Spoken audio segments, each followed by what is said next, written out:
High, আমি আগেও mention করেছিলাম বিয়ের পর ডেটের কথা।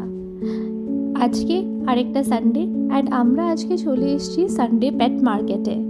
কখনো কখনো আমরা এই রেগুলার কাজগুলোকেই ডেটে কনভার্ট করে ফেলি। আজকে আমরা দুজন এসেছি শীতকালের জন্য পিটুনিয়া নিতে, ডিফারেন্ট কালারের পিটুনিয়া। এখানে এই অর্কিডগুলো এত সুন্দর দেখতে লাগছিল, কিন্তু অর্কিড লাগানোর বেস্ট সময় আমার মনে হয় বর্ষাকাল। অনেক ঘুরে ওদিক ওদিক দেখে ফাইনালি পিটুনিয়া নেওয়া হচ্ছে। এখানে ডিফারেন্ট কালার চুজ করে ফেলেছে অভিষেক। এখানে আসলে তো মনে হয় সব গাছ নিয়ে ফেলি, কিন্তু এত তো জায়গাই নেই। এখানে আসলে মনটা সবসময় ভালো হয়ে যায়। কত লোক আর তাদের কত রকমের হবিসের জন্য কালেকশন, প্রত্যেকেরই রিকোয়ারমেন্ট ডিফারেন্ট ডিফারেন্ট। এটা ভেবেই কত ভালো লাগে।